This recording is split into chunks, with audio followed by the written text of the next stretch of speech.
Features of equity shares, ये question 8 marks का आता है एसपी में, normally last question, but it can also come as a short note. Exam में जैसे ही ये क्वेश्चन आया, तुमसे एक्सपेक्टेड है कि पहले तुम ये ड्राइंग करोगे। चार्ट, टाइप्स ऑफ शेयर्स में कितने प्रकार के शेयर्स एक कंपनी इश्यू कर सकती है, इक्विटी शेयर्स और दूसरा प्रेफरेंस शेयर्स। ये पहले आंसर में पहले चार्ट ड्रॉ करोगे, उसके बाद में ऑल्सो कॉल्ड एज मीनिंग और डेफिनेशन लिखोगे, ठीक है। उसके बाद डी तुम्हारा शुरू होगा features of equity shares. Logic समझ में आया एग्जाम में कैसे अटेम्प्ट करना है? सो हम क्या करेंगे, ये जो डिफरेंस बिटवीन इक्विटी और प्रेफरेंस के जो मैंने 18 पॉइंट्स बनाए हैं, यही 18 पॉइंट्स तुम्हारे फीचर्स के तौर पर भी तुम यूज कर सकते हो, डिस्टिंग्विश के तौर पर भी यूज कर सकते हो। तो तुम्हारा 3 क्वेश्चन एक साथ हो जाएगा ये क्वेश्चन करने से। कौन सा? Number 1 features of equity, number 2 features of preference, और number 3 distinguish between equity and preference.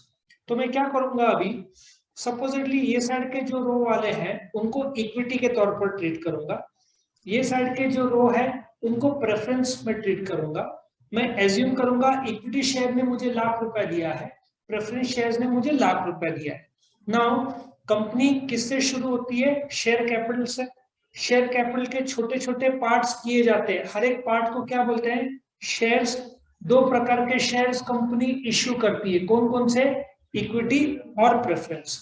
Now let us understand equity shares क्या होता है। इसका डिफाइन बड़े अजीब तरीके से किया गया है, क्योंकि 2 ही प्रकार के शेयर्स है, इक्विटी और प्रेफरेंस।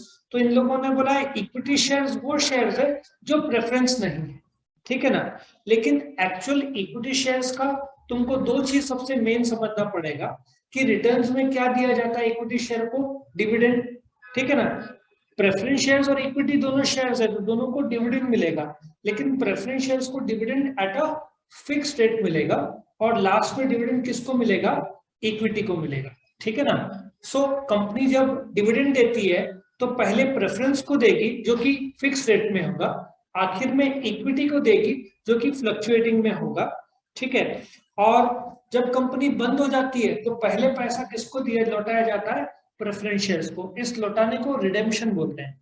सो पहले प्रेफरेंस शेयर्स को दिया जाएगा, आखिर में इक्विटी शेयर्स को दिया जाएगा। सो इक्विटी शेयर्स वो शेयर्स है जो प्रेफरेंस नहीं है, और प्रेफरेंस शेयर्स वो है जिनको प्रेफरेंशियल मतलब प्रायोरिटी, 2 चीज में प्रायोरिटी है। कौन सा? डिविडेंड पहले दिया जाएगा इक्विटी से पहले, और जब कंपनी बंद होगी तो लास्ट में पैसा किसको दिया जाएगा? इक्विटी को। पहले प्रेफरेंस को लौटाया जाएगा। फॉर एग्जांपल कंपनी बंद हो चुकी है, मुझे ₹1,50,000 मिला है, पहला ₹1,00,000 मैं तुमको लौटाऊंगा प्रेफरेंस को, मेरे पास सिर्फ 50,000 बचा है तो तुमको ₹50,000 ही दे पाऊंगा इक्विटी को, हाफ ऑफ नहीं होगा। पहले पूरा प्रेफरेंस को देना पड़ेगा ₹1,00,000, फिर जो बचा वो इक्विटी शेयर को दिया जाएगा कायदे से तुम पहले प्रेफरेंस को और आखिर में इक्विटी को दोगे, ठीक है ना। Now point number 2 also known as equity share का एक और नाम क्या है? ऑर्डिनरी कैपिटल या रिस्क कैपिटल या वेंचर कैपिटल। रिस्क क्यों? क्योंकि ऐसा भी हुआ है जो किंगफिशर एयरलाइंस का शेयर है ₹900 का, वो शायद 1-2 रुपए में आ गया, ऐसा भी केस होता है। और ऐसे भी केस होते हैं क्रॉम्पटन ग्रीव ₹10 का था, 450 में चला गया। तुम जबरदस्त प्रॉफिट कर सकते हो और जबरदस्त लॉस भी। तो रिस्क कैपिटल है, ठीक है ना। क्योंकि एक तो तुमको डिविडेंड का ठिकाना नहीं, कभी कम कभी ज्यादा, मार्केट वैल्यू भी बहुत ज्यादा ऊपर नीचे होता है। प्रेफरेंस शेयर्स का एक तो डिविडेंड फिक्स्ड है और मार्केट शेयर्स भी मार्केट वैल्यू बहुत कम ऊपर नीचे होता है। सो प्रेफरेंस शेयर्स को सेफ कैपिटल बोलेंगे या स्टेबल कैपिटल बोलेंगे, क्योंकि ₹100 है तो मार्केट शेयर 101 या 99 में ही मूवमेंट करेगा, ठीक है। तीसरा फेस वैल्यू, इक्विटी शेयर का फेस वैल्यू बहुत कम रहता है, ₹1 या ₹10। ये हालांकि इतना वैलिड पॉइंट नहीं है, इतना मेन पॉइंट नहीं है, फिर भी तुम लिख सकते हो। हर एक शेयर का एक फेस वैल्यू होता है, जैसे कि ₹10 और इश्यू ₹15 में किया तो ऊपर का ₹5 का प्रीमियम बोलते हैं, वो तुमको इसके बाद वाले चैप्टर में हम सिखाएंगे। सिर्फ ऐसे कर सकते हैं, कोई भी इक्विटी शेयर का फेस वैल्यू नॉर्मली कम रहता है, ₹1 या ₹10। प्रेफरेंस शेयर का बेस वैल्यू या फेस वैल्यू थोड़ा सा ज्यादा रहता है, उससे कुछ फर्क नहीं पड़ता, तुम्हारा क्वांटिटी ऑफ शेयर्स में फर्क पड़ेगा और कुछ नहीं। ठीक है, ना आगे बढ़ते हैं। उसके बाद पीरियड ऑफ टाइम। ना इक्विटी शेयर्स का period of time long term ही नहीं है, परमानेंट है। कंपनी कब लौटाएगी? जब कंपनी बंद हो जाएगी। तो बीच में एक कंसेप्ट है बायबैक। यदि मेरे पास 5 लाख का शेयर्स है और मैंने नफा अच्छा किया तो 1 लाख रुपया पब्लिक से खरीद के मैं शेयर कैपिटल कम कर सकता हूँ, बट रेयर केस में बायबैक होता है। सो इक्विटी शेयर बहुत लंबे समय के लिए रहता है। तुम देखोगे कंपनी कुछ 100 साल पुराने हैं। फोर्ड 1903 को शुरू हुई थी, फिएट 1901 को। सो ये सब 100-150 साल पुराने कंपनीज है। सो इक्विटी शेयर का कैपिटल लॉन्ग टर्म के लिए रहता है, period of time. Preference shares का मीडियम और लॉन्ग टर्म। लेकिन एक फर्क ऐसा है कि प्रेफरेंस शेयर्स ज्यादा से ज्यादा 20 इयर्स तक इश्यू कर सकते हैं, उससे ज्यादा नहीं। क्योंकि ये जो 20 इयर्स है, जो प्रेफरेंस शेयर्स का तुमको लौटाना पड़ता है। प्रेफरेंस शेयर्स का आज जो मुझे पैसा मिला है वो मुझे कंपलसरी कितने टाइम के अंदर लौटाना पड़ेगा? 20 इयर्स के अंदर। सो उससे ज्यादा मैं इश्यू नहीं कर सकता कायदे से। आज 2022 है तो 2042 के अंदर मुझे लौटाना ही होगा, उससे ज्यादा मैं इश्यू कायदे से नहीं कर सकता। इक्विटी शेयर 3042 को लौटाओ, लेकिन 120 साल तुमने नफा करना चाहिए टिकने के लिए, है ना। आगे बढ़ते हैं, आगे बढ़ते हैं। उसके बाद क्या दिया है? पीरियड ऑफ टाइम, मीडियम और long term. Nature of investors. Equity shares के इन्वेस्टर्स क्या है? Risk bearing. जो इक्विटी शेयर में रिस्क लेने के लिए तैयार है वो खरीदता है। जो स्टेबिलिटी चाहता है वो कभी इक्विटी शेयर में नहीं इन्वेस्ट करेगा। रिटायर्ड लोग, क्योंकि मैंने बताया किंगफिशर एयरलाइंस या रिलायंस कम्युनिकेशन, अनिल अंबानी ग्रुप 450-500 रुपए का था, 2-5 रुपए में आ गया। सो एक झटके में या कुछ दिन में आदमी बर्बाद हो सकता है इक्विटी शेयर में। तो जो रिस्क लेना चाहते हैं, जिनको कम टाइम में ज्यादा प्रॉफिट कमाना है, वो लोग रिस्क लेते हैं इक्विटी, कुछ अच्छे कंपनीज में डाल सकते हैं पैसा। लेकिन प्रेफरेंस शेयर्स जो खरीदते हैं वो कैसे टाइप के इन्वेस्टर होंगे? कॉशियस। वो लोग सेफ्टी, क्योंकि भाई डिविडेंड 10% मिल रहा है, फिक्स रेट चलेगा, और इक्विटी से पहले पैसा मिलेगा, मार्केट प्राइस भी ज्यादा फ्लक्चुएट नहीं होगा। पूरा मेंटालिटी का है ना। तुमने देखा होगा कुछ यंगस्टर्स बहुत रिस्क लेते हैं, कुछ यंगस्टर्स सेफ खेलते हैं। सो डिपेंड करता है तुम्हारा मानसिकता क्या है। तुम्हारा रिस्क टेकिंग एटीट्यूड है तो तुम इक्विटी में इन्वेस्ट करो।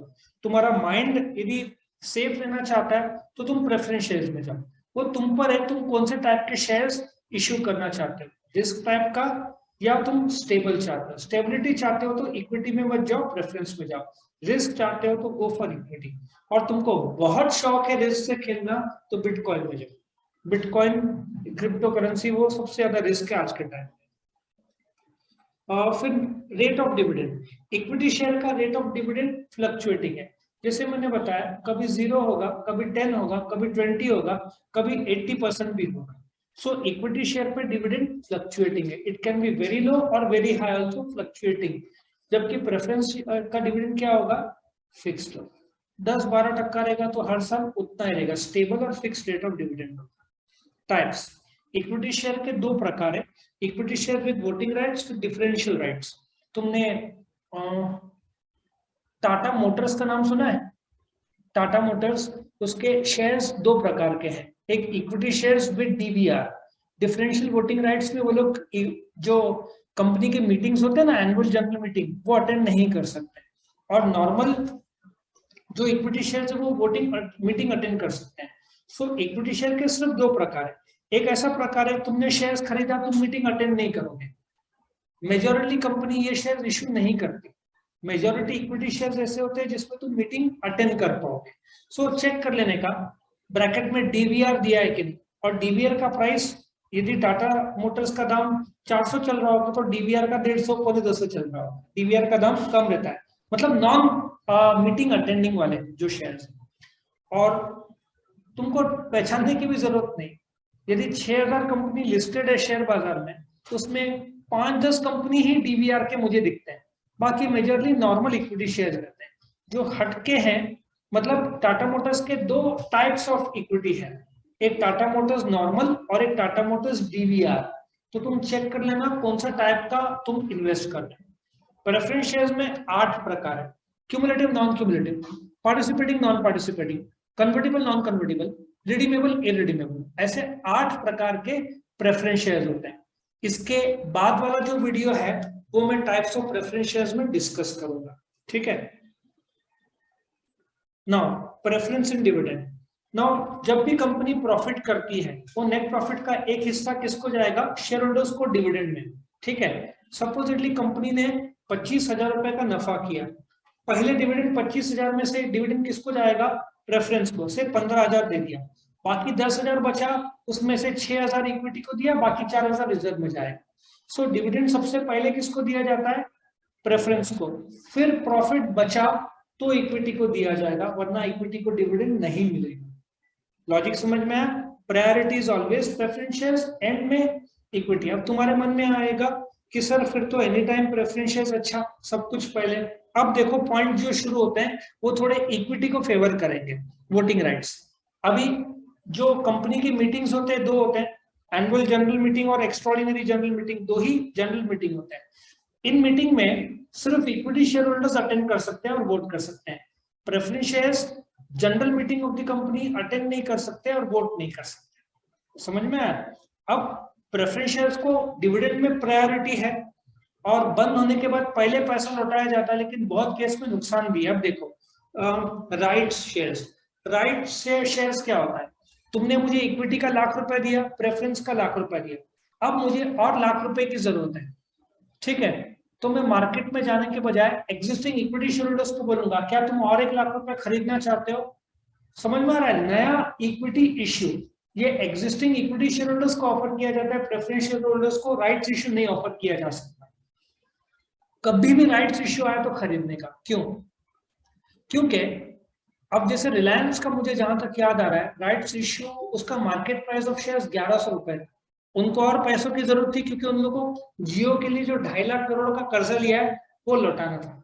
तो उन्होंने आई थिंक 1,100 का शेयर ₹950 में राइट्स इश्यू दिया, तो तुम 950 में खरीदो, बाद में बेच दो 1,100 में। लॉजिक समझ में आ रहा है।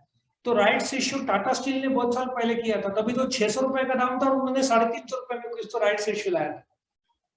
तुमको कंपनी एक प्रकार का एग्जिस्टिंग इक्विटी शेयर होल्डर को सस्ते में वही इक्विटी शेयर ऑफर कर रही है और खरीदने के लिए। जैसे तुमने 2 रजिस्टर खरीदे ₹100 के और 2 रजिस्टर ऑफर किए जा रहे हैं ₹80 के, तुम 2 रजिस्टर ₹80 के खरीद के 100 में बेच दो ना। तो ये राइट्स शेयर सिर्फ इक्विटी को ऑफर होता है, प्रेफरेंस शेयर्स को ऑफर नहीं हो सकता, ठीक है। उसके बाद बोनस शेयर्स, बोनस शेयर्स भी एक प्रकार का फ्री शेयर्स है। Now free shares late us understand, company dividend India में सिर्फ 2 प्रकार से दे सकती है, एक तो कैश मतलब ऑनलाइन ट्रांसफर और दूसरा फुकट के shares, by one get one free, सुना है ना। अभी हीरो कंपनी है तो ऐसा नहीं बोल सकते शेयर होल्डर को ले बाइक ले एंजॉय कर dividend, the answer is no, वो लीगली तुम नहीं दे सकते। सिर्फ या तो ऑनलाइन ट्रांसफर जो कि कैश है, या तो फुकट के शेयर्स, फुकट के शेयर्स को बोनस शेयर्स बोलते हैं। सो बोनस शेयर्स सिर्फ इक्विटी को दिए जा सकते हैं, प्रेफरेंस को नहीं। So preference share holders are not eligible for bonus shares, equity shares को बोनस मिलते हैं। बीच में कर्नाटका बैंक ने दिया था 2:5, मतलब 5 शेयर पे 2 शेयर फ्री, और तुम सोचो 1:1 दिया, तुम्हारे पास 1000 शेयर एक झटके में 2000 हो गए। लॉजिक समझ में आ रहा है। सो बोनस शेयर्स से भी तुमको बहुत फायदा होता है। परमानेंट, कौन सा परमानेंट है, इक्विटी शेयर्स। कौन सा परमानेंट नहीं है, प्रेफरेंस। क्यों नहीं है, क्योंकि इसको लौटाना पड़ता है कायदे से कंपल्सरी। कितने साल के अंदर, 20 साल के अंदर।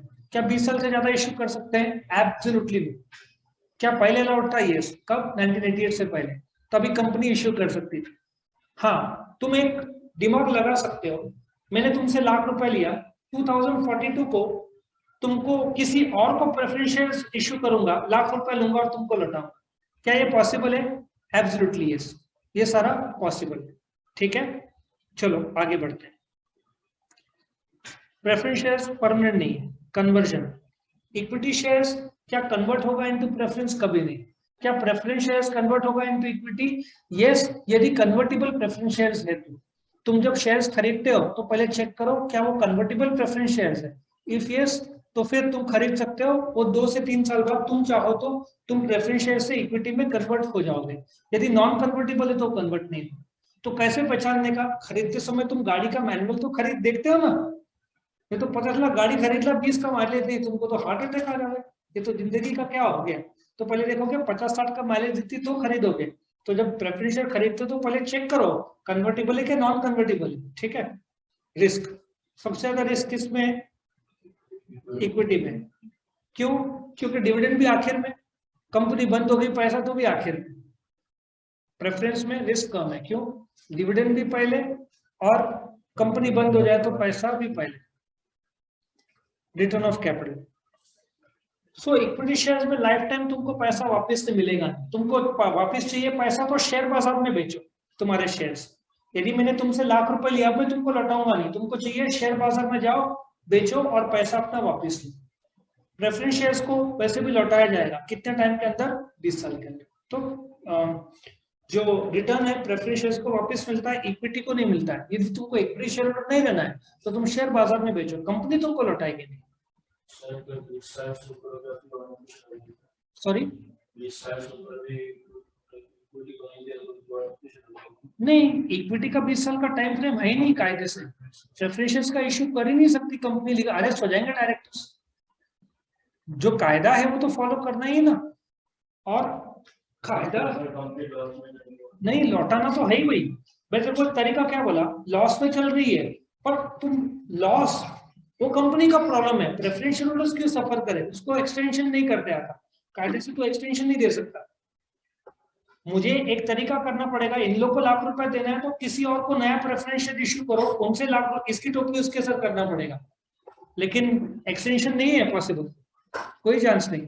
एक पब्लिक डिपॉजिट्स करके एक कर्जा है जो मैं सिखाऊंगा 3 साल के लिए, उसको भी एक्सटेंशन 3 साल का मतलब 3 साल के अंदर ही लौटाना पड़ता है। तो सब कायदे जो है वो तो है ही, तुम एक्सटेंशन नहीं कर पाओगे। प्रेफरेंशियल का कोई एक्सटेंशन का कायदे में नहीं दिया हुआ, 20 का 21, 22 नॉट पॉसिबल। और 6 महीने पहले ही उनको लेटर जाएगा, भाई लौटाने की तारीख है, रिटर्न में पैसा तुमको दिया जाए, पहले से तैयारी करना पड़ता है। उसके भी रिजर्व में बाजू में रखना, सब कायदे है, नहीं कर सकते इसको। ठीक है। नेक्स्ट पॉइंट, सबसे इंपॉर्टेंट पॉइंट, कैपिटल एप्रिसिएशन। एक स्टोरी में तुमको बताता हूं। एक आदमी था, उसने जी बिजनेस वालों को फोन किया। उसके पास एमआरएफ के कुछ 20,000 शेयर थे, जो न्यूज मैंने शायद बताया भी है और फेमस भी है बहुत बिजनेस सर्कल्स में, कि उसको कुछ पैसों की जरूरत थी।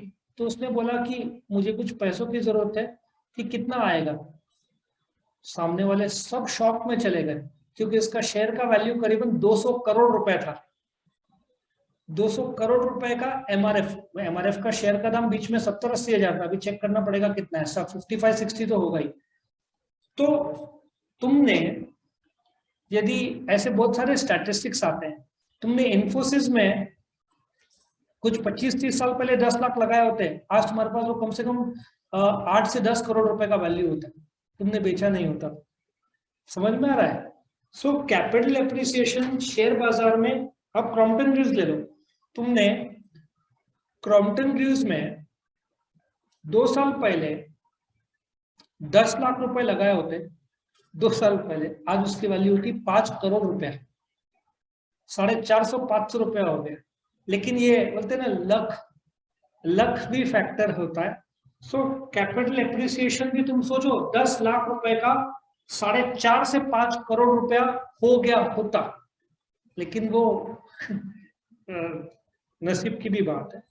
शेयर बाजार में इक्विटी शेयर्स की वैल्यू बढ़ती है, प्रेफरेंस शेयर्स का लगभग नहीं, क्योंकि प्रेफरेंस शेयर्स को पता है रेट ऑफ डिविडेंड फिक्स्ड है, रिटर्न पहले होना है, सो उनका बहुत कम फ्लक्चुएट होता है। So capital appreciation preference shares का ज्यादा नहीं होता।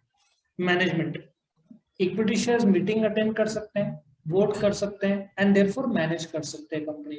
Preference share holders meeting attend नहीं कर सकते, वोट नहीं कर सकते। क्या इसका मतलब कि क्या प्रेफरेंस शेयर्स के कोई मीटिंग नहीं होते? The answer is yes. यदि प्रेफरेंस शेयर्स के तुम डिविडेंड रेट बदल रहे हो या कोई टर्म्स एंड कंडीशन बदल रहे हो, तो एक क्लास मीटिंग करके वो बुलाना पड़ता है, उसमें तुम सिर्फ प्रेफरेंस शेयर्स को बुलाओगे। नॉर्मल जो मीटिंग होता है शेयर होल्डर्स का, वो एनुअल जनरल मीटिंग, जो अभी सितंबर में सबके शुरू हो जाएंगे होना, अगस्त सितंबर, और एक्स्ट्राऑर्डिनरी जनरल मीटिंग जो इमरजेंसी में बुलाया जाता है।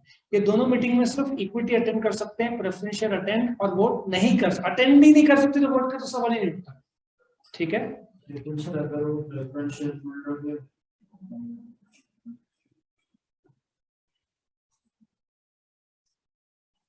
प्रेफरेंस शेयर होल्डर्स कंपनी के जनरल मीटिंग अटेंड नहीं कर सकते, वोट नहीं कर सकते।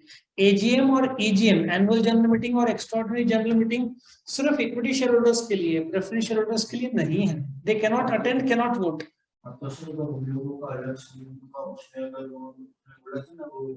क्लास मीटिंग प्रॉक्सी तू कहाँ जा रहा है बेटा? प्रॉक्सी नहीं, तू कंफ्यूज कर रहा है। प्रॉक्सी तू पूरे तरीके से कंफ्यूज कर रहा है। सपोजिटली तू इक्विटी शेयर होल्डर है, तू मीटिंग में नहीं जा पा रहा है तो तू किसी और को भेजता है, चलेगा। लेकिन तू पहले शेयर होल्डर होना चाहिए, तभी तो तू प्रॉक्सी को भेजेगा। नकली थोड़ी चलता है। अरे भाई, मैंने एक एनुअल जनरल मीटिंग अटेंड किया था अशोका बिल्डकॉन का एक्सप्रेशन होटल में। तुम जाते हो, बाहर लोग बैठे रहते कंप्यूटर में, तुम्हारा पहले नाम और शेयर सब लिस्ट रहता है उनके पास, पहले चेक करते हैं, तुम साइन करते हो, फिर अंदर जाने को मिलता है। ऐसे थोड़ी अंदर घुस जाएगा मीटिंग में, पूरा बाकायदा चेकिंग होता है। क्योंकि उसके बाद लंच ये सब कंपनी खर्चा करती है लाखों करोड़ों रुपए मीटिंग के लिए। अभी तो खैर ऑनलाइन होते हैं, बहुत सारे जूम में होते हैं मीटिंग्स, लेकिन जब होता था कोविड से पहले बाकायदा, रिलायंस तो पूरा स्टेडियम को भाड़े पे लेता था, क्योंकि उसके 30 लाख शेयर होल्डर्स है। तो ऐसा प्रॉक्सी नहीं घुस सकता पहले सब। और प्रॉक्सी घुसने से पहले 48 घंटे पहले तुझे प्रॉक्सी फॉर्म कंपनी को सबमिट करना पड़ेगा। मैं नहीं आ पा रहा हूँ, मेरा दोस्त आ रहा है, फिर कंपनी चेक करेगी तेरे शेयर्स, प्रॉक्सी फॉर्म, ये सब कायदे हैं। और वो मीटिंग में बोल नहीं सकता, उसको सिर्फ पोल में अलाउड है। तो प्रॉक्सी ऐसे ही नहीं घुस सकता मीटिंग। दोनों में अलाउड होता है, लेकिन मीटिंग्स अलग है। इक्विटी शेयर होल्डर्स एजीएम और ईजीएम में प्रॉक्सी भेजेंगे। प्रेफरेंस शेयर जो प्रेफरेंस के क्लास मीटिंग है उसमें प्रॉक्सी भेजेंगे, खुद नहीं जा पा रहे। तू प्रेफरेंस का शेयर होल्डर इक्विटी में प्रॉक्सी तू कर रहा है confuse. The answer is no. Meeting अलग है ना, तेरा सब्जेक्ट एसपी है, मैथ्स नहीं है, तो मैथ्स में कैसे जाकर बैठेगा? तुझे समझेगा ही नहीं, अलाउड ही नहीं करेंगे। यदि बाहर चेकिंग होता है तो तू अंदर नहीं आ पाएगा। दोनों शेयर्स अलग है ना बेटा, शेयर्स अलग है और उसके एक्सप्रेशन अलग है। तू कार में बैठा है, टू व्हीलर में बैठा है, फर्क है। दोनों अलग प्रकार के शेयर्स है। कंपनी को पैसा मिला है, लेकिन दोनों का एप्लीकेशन अलग है। प्रेफरेंस शेयर पार्शियल मालिक है, पूरे मालिक नहीं है, क्योंकि वो लोग मीटिंग अटेंड नहीं कर सकते। लेकिन तेरे को बैंक डिपॉजिट से ज्यादा पैसा प्रेफरेंस शेयर्स देंगे। तो तेरा जो सवाल है उल्टा, प्रेफरेंस का मालिक है तो अटेंड नहीं। क्लियर कट तेरे को पहले से इंस्ट्रक्शन दिया है, तूने एसपी लिया तो मैथ्स के लेक्चर नहीं कर सकता, फिर तू कैसे अटेंड करेगा? दोनों शेयर्स के कैरेक्टरिस्टिक्स अलग है, तू मर्ज नहीं कर सकता। हाँ, तेरा कुछ क्वेश्चन है, बोल। नहीं बेटा, तेरे पास एक शेयर है तो तू प्रॉक्सी भेज सकती है। तू शेयर को भेज सकती है कि भाई तू जा मेरे नाम पे मीटिंग अटेंड कर, लेकिन उसको वोटिंग सिर्फ एक शेयर का हिसाब से ही मिलेगा। प्रॉक्सी जा सकता है, बट तेरे पास एक शेयर हो या 10,000 हो, जो प्रॉक्सी जाएगा, जितने शेयर, यदि वोटिंग बाय पोल होता है, तेरे पास 100 शेयर है तो वो 100 शेयर में ही वोट कर पाएंगे। और तू दोनों साथ में नहीं जाओगे, तू जा रही तो वो कैंसिल हो जाएगी, नहीं तो दोनों बस खाना खा के आएंगे, नॉट पॉसिबल। हाँ, कुछ और क्वेश्चन है? पूछो पूछो, अभी मौका मिल रहा है, स्टिली भी चलेगा मुझे।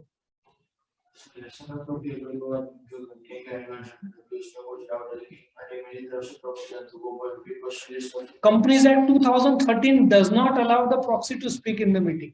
लिख के भेज सकता है, स्वीकारा जाए तो चलेगा। Proxy cannot speak in the meeting. No.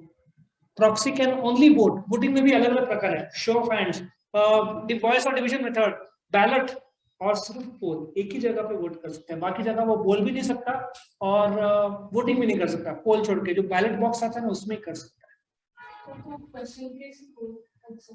लिख के चेयरमैन को जाएगा, जो वहां पे मीटिंग का, हर एक मीटिंग का एक हेड रहता है चेयरमैन, उसको लिख के भेजेगा। उसके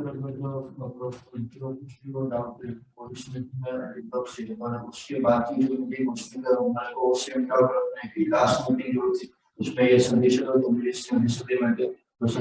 मीटिंग में बेटा बहुत समय बाद होता है, 6-8 महीने। एक बार एजीएम हो गया ना सितंबर, डायरेक्टली अगला मैंने जब अटेंड किया था, अभी मुझे याद भी नहीं है ज्यादातर उसमें क्या डिस्कस हुआ था। कोई ऐसे कंटिन्यू नहीं रहता क्वेश्चन, वो फिर लोग नए मीटिंग में नए डेवलपमेंट्स होते हैं उसके हिसाब से बोलते हैं। और प्रॉक्सी का संबंध ही नहीं, तुम जो प्रॉक्सी बोल रहे हो ना, वो सिर्फ तू नहीं जा पा रहा है और तू चाहता है वोट करे इसलिए प्रॉक्सी को भेज रहे हो, उसके अलावा प्रॉक्सी का कोई काम नहीं अदर देन वोटिंग। प्रॉक्सी का कोई रोल नहीं है, सिर्फ वोट करने के लिए भेजा जा रहा है। ना वो बोल सकता है मीटिंग में, ना वो नॉर्मल वोटिंग में जैसे हाथ ऊपर करो उसमें भी नहीं वोट कर सकता, वो सिर्फ जो पर्चियां देते ना कागज उसमें बोल सकता है हाँ 100 शेयर मैंने इसको दी, बाकी जगह वो वोट भी नहीं कर सकता। शो ऑफ हैंड कायदा अलाउड ही नहीं करता, शो ऑफ हैंड नहीं, डिवीजन नहीं, नॉट पॉसिबल, यस और नो भी नहीं। अब तुम बोलोगे कैसे पता चलता है, जब वो मीटिंग था अशोका बिल्डकॉन तो उन्होंने पहले से अनाउंस किया कि in this meeting there are 13 proxy and therefore we are conducting poll, जो पर्चिया रहता है ना, तो उन्होंने शो ऑफ हैंड्स रखा ही नहीं, जबकि कंपनीज एक्ट बोलता है पहले शो ऑफ हैंड्स रखो। अब शो ऑफ हैंड्स में वो लोग को कैसे पता चलेगा पोल, सब लोग टेबल में मस्त बैठे रहते हैं, मस्त जो स्टार्टर आते हैं पनीर वनीर खाते रहते हैं, उनको नहीं पता पड़ेगा कौन कहाँ बैठा है, इसलिए शो ऑफ हैंड लिया ही नहीं उन्होंने, डायरेक्टली पोल, क्योंकि उस समय पोल जो प्रॉक्सी है वो हाँ बोल सकता था, कैसे पता चलेगा प्रॉक्सी है। तुम जब अलग जाते हो प्रॉक्सी के लिए अलग जगह नहीं रहता, राउंड टेबल रहते हैं और तुम्हारा पनीर वनीर चालू रहता है, तुम खाते रहते हो मस्त। हाँ लेकिन जब तू जो जहाँ पे चेयरमैन स्पीच देने वाला है, अब जैसे क्लासरूम है, कौन से मैथ्स के कौन से एसपी के मुझे कैसे पता चलेगा यदि बहुत सारा क्राउड है तो इसलिए फिर वो लोग शो ऑफ हैंड नहीं कंडक्ट करते, क्योंकि आइडेंटिफाई नहीं होता और प्रॉक्सी को सेपरेट नहीं करते कि भाई तू प्रॉक्सी बाजू में बैठ, नहीं, उसमें कोई सेपरेशन नहीं। इनफैक्ट मुझे भी पता नहीं था कौन प्रॉक्सी है, और बाय द वे मेरी एक स्टूडेंट थी वहां पे जो कि कंपनी सेक्रेटरी का कोर्स मतलब टीचर थी सीएस में, उसने कुछ प्रॉक्सी लाए थे सिखाने के लिए बच्चों को, वो शायद शेयर होल्डर होगी, 4-5 उसके प्रॉक्सीज, उसने किसी और के शेयर्स का कुछ तो प्रॉक्सी उसने बोला था कि 4-5 प्रॉक्सीज, हो सकता है उसके किसी फ्रेंड के शेयर्स होंगे तो उसने बोल दिया होगा तू आज आके अटेंड कर, लेकिन आइडेंटिफाई नहीं होता है कौन कहाँ बैठा है कौन सा। तुम प्रॉक्सी के पीछे बहुत पड़ गए, प्रॉक्सी का रिलेवेंस लगभग कुछ भी नहीं है। आगे बढ़े। सो नेक्स्ट इज मैनेजमेंट के बाद they have the right to participate in the management, preference can not participate, winding up, जब कंपनी बंद हो जाएगी तो लास्ट में पैसा किसको दिया जाएगा, इक्विटी को, और सेकेंड लास्ट प्रेफरेंस शेयर्स। समझ में ये 18 पॉइंट्स, ये 18 पॉइंट्स तुम फीचर्स के लिए भी यूज करोगे, इक्विटी के, प्रेफरेंस के भी और डिस्टिंग्विश भी। और अभी मैं तुमको एक ऐसा आइडिया बता रहा हूं, ये टाइप्स तुम एग्जाम में चार्ट के तौर पर लिखोगे, ये कितने पॉइंट्स हैं, 18 पॉइंट्स। अब तुम देखो इसको लर्न कैसे करना है, मैं तुमको तुम्हारे सामने बता रहा हूं, दिख रहा है सबको, दिख रहा है?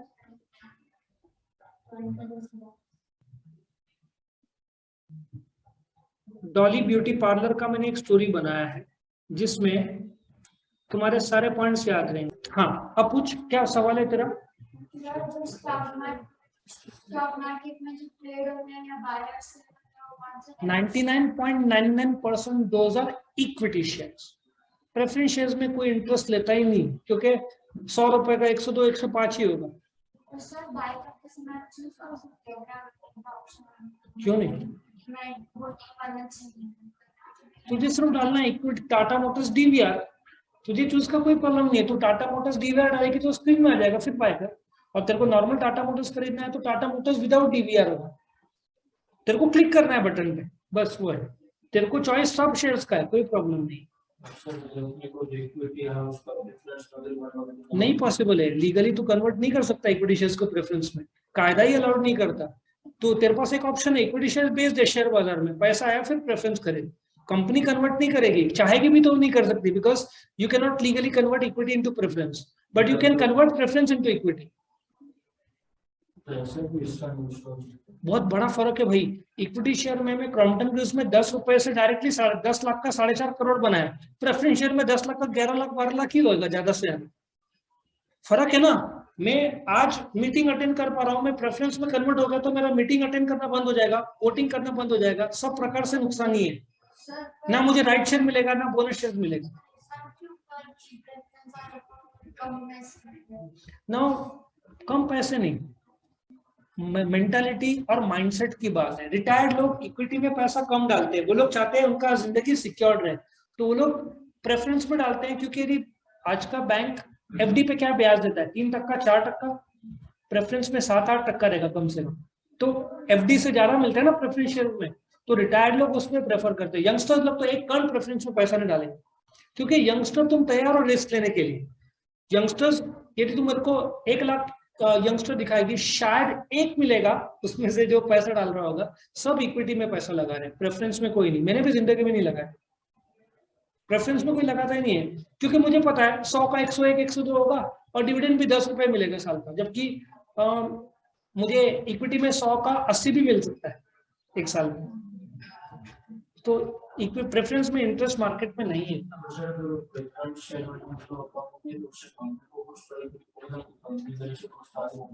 प्रेफरेंस कम हो गए तो कंपनी को क्या फर्क पड़ता है, कंपनी को पैसा मिल गया, शेयर बाजार में कम ज्यादा होते रहे भले। नहीं, उससे कुछ फर्क नहीं पड़ता, कंपनी को पैसा मिल गया है, रेट ऑफ डिविडेंड और ये सब में फर्क पड़ता है, लेकिन अदर देन दैट कंपनी को इनिशियल जो पैसा चाहिए था वो मिल गया। अब एक और कंसेप्ट है ट्रेडिंग ऑन इक्विटी। अब ट्रेडिंग ऑन इक्विटी में बताऊंगा, तो ये लेक्चर इसमें नहीं है, डिबेंच और तो कुछ सिलेबस में भी नहीं है डेप्थ में। एक ट्रेडिंग ऑन इक्विटी कंसेप्ट है। अब मैं शॉर्ट में बताता हूँ, ज्यादा डिटेल बताने जाऊंगा तो मेरा ये कम से कम 3 घंटे का लेक्चर होगा। क्या होता है, मेरे पास 100 इक्विटी शेयर्स है, ठीक है, कंपनी के 200 है, मैं कितना वोटिंग ताकत रखता हूँ, 50%। 200 में से 100 हुए, कितना 50% ना। अब जब भी मीटिंग होगा मैं खुद को डायरेक्टर अपॉइंट करूंगा, तुम 50 की 50 मना कर दो, मैं खुद को वोट करके जिता दूंगा। अब मैंने और 100 इक्विटी शेयर इश्यू के 300, तो मेरा हिस्सा कितना हो गया, 1/3 हुआ ना, 33.33 कम हो गया ना, तो रिस्क मेरा बढ़ गया। बाकी 67 लोग मुझे हकाल सकते हैं, तो मैं इक्विटी के बजाय प्रेफरेंस शेयर इश्यू करूंगा। लो प्रेफरेंस शेयर, पैसा तो मुझे चाहिए, मैंने प्रेफरेंस के थ्रू पैसा लगाया, इक्विटी अभी भी 200 ही है, समझा। कंट्रोल, इसको कंट्रोल बोलते हैं। कंट्रोल रखना है तो लोग इक्विटी शेयर बढ़ाते नहीं है, प्रेफरेंस शेयर या डिबेंचर्स या कर्जा लेते हैं। नंबर ही बढ़ानी इक्विटी शेयर का, तो मेरा तो कंट्रोल अभी भी पूरा है ना। इक्विटी शेयर पहले हाँ, नंबर ऑफ इक्विटी शेयर 200 ही था, क्योंकि मैंने नया इक्विटी शेयर इश्यू किया ही नहीं, मैंने नया प्रेफरेंस शेयर इश्यू किया। अब प्रेफरेंस शेयर मेरा क्या बिगाड़ सकते हैं, वो लोग मीटिंग अटेंड नहीं कर सकते ना वोट कर सकते हैं। प्रेफरेंस शेयर मेरा तब बिगाड़ेंगे जब मीटिंग में आएंगे, मुझे आउट करने का ताकत उनके पास नहीं। लेकिन उसके भी कायदे है भाई। अब मैं और बताने जाऊँ तो डेप्थ हो जाएगा। मैंने उनको 3 साल तक डिविडेंड नहीं दिया, फिर वो सब कायदे लागू हो जाते हैं, फिर वो लोग मोस्टली अलाउड होते हैं। 3 साल तक लगातार डिविडेंड नहीं दिया तो आई थिंक कायदा है कि वो लोग इक्विटी मीटिंग फिर अटेंड करें, लेकिन 3 लगातार साल डिविडेंड नहीं देना चाहिए। जब कंपनी प्रेफरेंस इश्यू करती है तो उतना केयर लेती है कि पैसा बाजू में रखे, और उतना रिजर्व्स भी रखती है जिसके तौर पर कंपनी डिविडेंड में पैसा दे सके। डिविडेंड के तौर पर उतना तो सिक्योरिटी रखती है, क्योंकि प्रेफरेंस का डिविडेंड मिस किया तो बैंड बच जाएगा कंपनी का, शेयर मार्केट में इक्विटी का भी दाम गिरेगा। क्योंकि एक तू मेरे से पूछ, को जो भी पूछना ना बेटा, तू पूरा इंडिया वर्ल्ड का कुछ भी पूछ, मैं तेरे को सारे क्वेश्चन का आंसर दूंगा, ठीक है।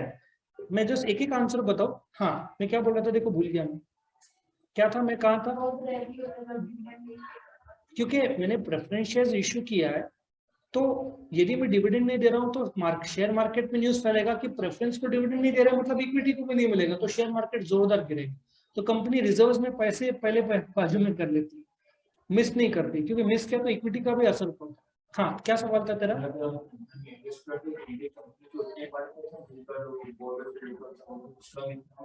बोर्ड ऑफ डायरेक्टर्स, पहली बात तो कंपनी का मेन ओनर कोई नहीं है, कंपनी का शेयर होल्डर्स मालिक है। यदि तेरे पास 51% मालिक है तो तू 51% शेयर होल्डर है।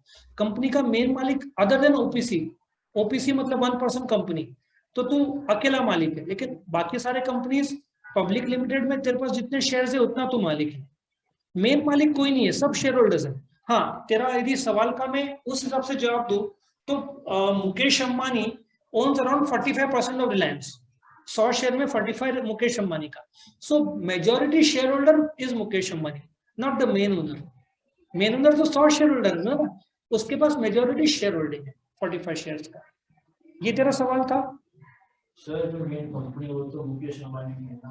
Mukesh Ambani is half owner of Reliance, not full owner, 45% owner of Reliance, बाकी 55% पब्लिक है, गवर्नमेंट, दूसरे फॉरेन इंस्टीट्यूशनल इन्वेस्टर्स है, म्यूचुअल फंड्स है, अलग अलग लोगों ने पैसा लगाया। सो मेन मुकेश अंबानी पूरा ओनर है ही नहीं, 45% ओनर। और बाय द वे रिलायंस का 19 लाख करोड़ का मार्केट वैल्यूएशन है, तो उसका 45% मतलब 8 लाख करोड़ का मालिक हुआ ना। इसलिए is the richest man in Asia and the 6th richest person in the world because of shares. और एंटीला तो 8-10 हजार करोड़ का होगा, उसके पास संपत्ति 8 लाख करोड़ की है, तो इसलिए उसको सेम शेयर्स का जो मार्केट वैल्यूएशन है उसके हिसाब से ही is supposed to be the वो तो इन्वेस्टर की बात होगी। मैं तो इक्विटी शेयर के कैरेक्टरिस्टिक्स बता रहा हूँ, इन्वेस्टर के विचार है। तुम जो पूछ रहे हैं ये स्टॉक एक्सचेंज जब चैप्टर लेंगे तब वैलिड होगा। मैं सिर्फ इक्विटी शेयर क्या है, इक्विटी शेयर कहाँ कैसे, वो इन्वेस्टर का लॉजिक है, समझ रहा है। इन्वेस्टर का थिंकिंग कि इक्विटी शेयर में क्यों पैसा लगाना चाहिए, वो स्टॉक एक्सचेंज का और इन्वेस्टमेंट लॉजिक है। मैं सिर्फ इन्वेस्टमेंट के कंपनी जब इश्यू करती है इक्विटी और प्रेफरेंस के कैरेक्टरिस्टिक्स बता रहा हूं तुमको, ठीक है। और कोई सवाल तुम्हारे? लाइट चली गई इसलिए मैं भूत दिख रहा हूँ।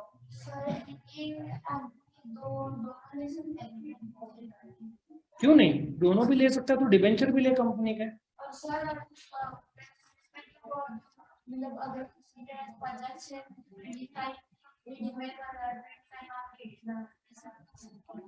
एक सेकंड में इसको, हाँ अब मैंने अपने आप को गायब कर दिया, आप पूछ। हाँ सॉरी सर, अभी इसके बाद एक प्रेफरेंस है, तो अगर वो ऐसा कर सकता है क्या, जब तू शेयर्स खरीदती है कंपनी दोनों एक साथ कैसे इश्यू करेगी, रिडीमेबल और इरिडीमेबल? रिडीमेबल प्रेफरेंस शेयर्स है तो आफ्टर से 2 to 3 years तुझे ऑप्शन दिया जाएगा, would you want the entire amount और you want to whether you want to be redeemed or you want to stay as preference shareholders. So preference share जब तू खरीदती है तो पहले चेक कर ले क्या वो रिडीमेबल है, इरिडीमेबल है। इरिडीमेबल है तो तेरे चाहने से कुछ नहीं होगा, वो तुझे बोलते हैं ना 20 साल बाद लौटाया जाएगा। तू जो कन्वर्टेबल की बात कर रही थी ना, तू रिडीमेबल की बात कर रही थी, कन्वर्टेबल की बात कर रही थी। देख बेटा, रिडीमेबल में तो तेरे को लौटाना ही है 20 साल के बाद।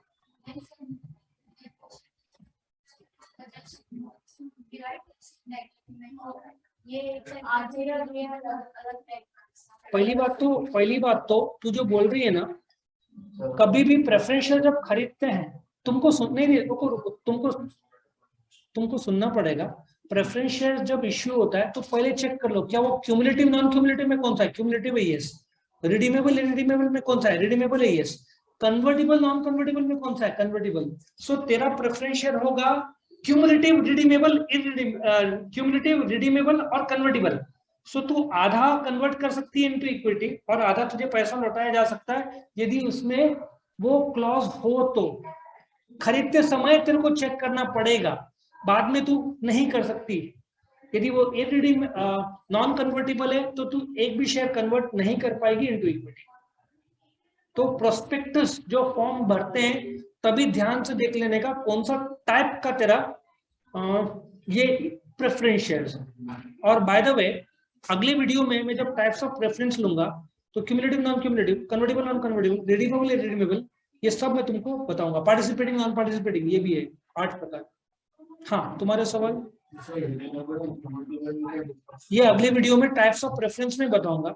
सिर्फ फर्क ये है रिडीमेबल में 20 साल के अंदर पैसा लौटाया जाता है और कन्वर्टेबल में प्रेफरेंस शेयर कन्वर्ट हो जाते हैं into equity shares. Preference into equity, equity into preference कभी नहीं हो सकता। यदि कन्वर्टेबल प्रेफरेंस शेयर्स है, तूने 1 लाख रुपया मुझे दिया है तो आफ्टर 3, 4, 7 years तू इक्विटी में कन्वर्ट हो जाएगा। मतलब तू प्रेफरेंस शेयर होल्डर नहीं रहेगा, इक्विटी शेयर होल्डर हो जाएगा। जैसे मैथ्स में तूने कन्वर्ट करके लिया इनटू एसपी, वो कन्वर्टेबल पॉसिबल था, लेकिन एसपी इनटू मैथ्स नहीं होता है। एसपी इनटू मैथ्स कोई हिम्मत नहीं करेगा। मैथ्स इनटू एसपी फिर भी पॉसिबल है, but SP into maths possible नहीं।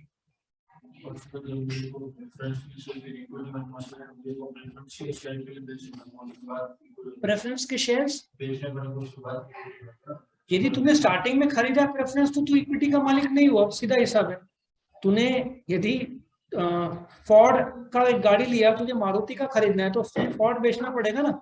या तो तू पहले से इक्विटी खरीद, और तूने गलती से प्रेफरेंस ले लिया तो प्रेफरेंस को बेच के इक्विटी खरीद, या तो फिर वेट कर, यदि कन्वर्टेबल प्रेफरेंस शेयर है तो कन्वर्ट हो जाएंगे इनटू इक्विटी। तेरा कौन सा टाइप का प्रेफरेंस है उसमें से फैसला होगा।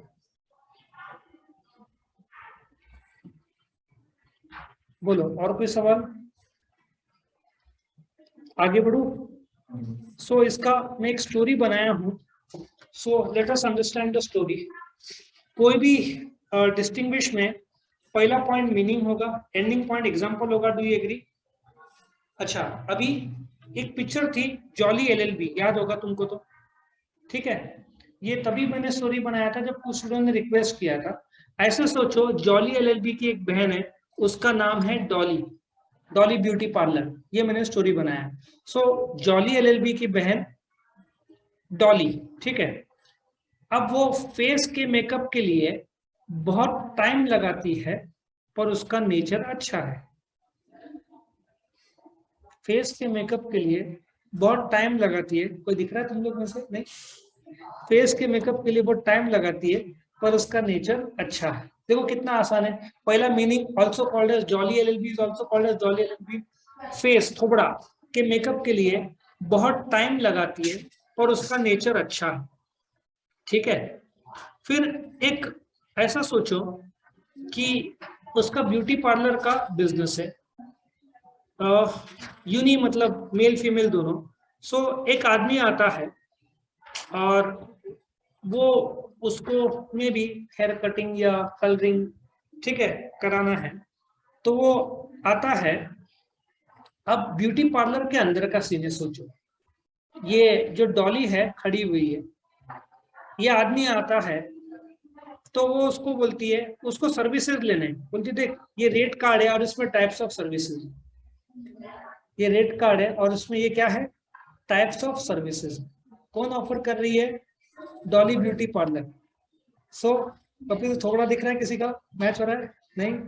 सो पहला, also called as Dolly beauty parlour, also called as Jolly, is also called as Dolly beauty parlour.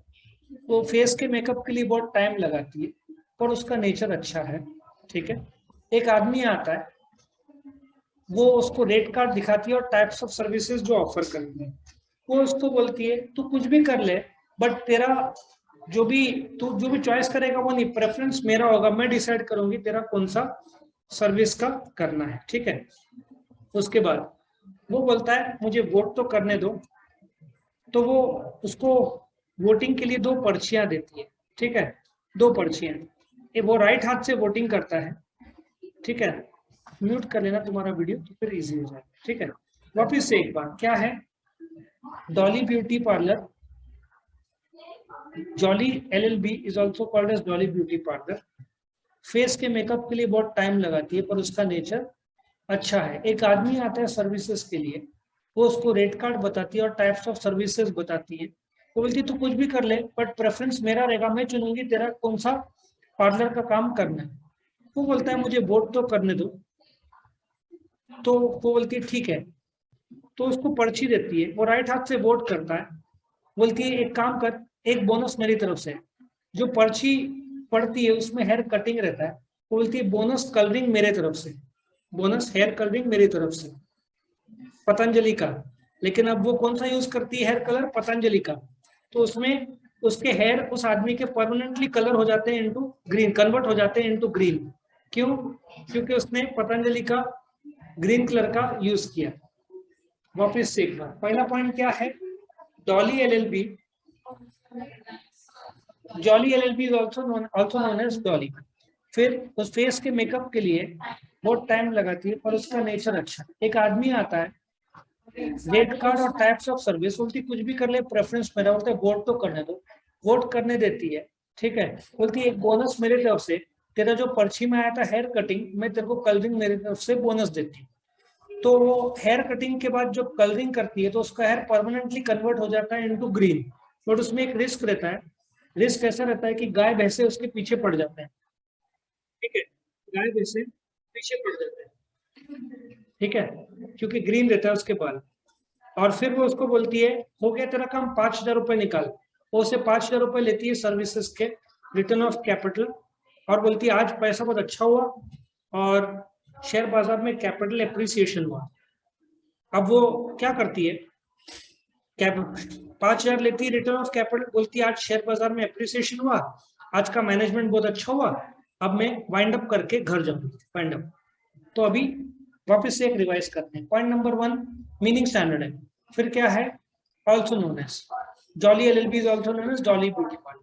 Face के मेकअप के लिए बहुत टाइम लगाती है और उसका नेचर अच्छा है। एक आदमी आता है सर्विसेज के लिए, रेट कार्ड और टाइप्स ऑफ सर्विसेज, बोलते तो कुछ भी कर ले, प्रेफरेंस मेरा होगा।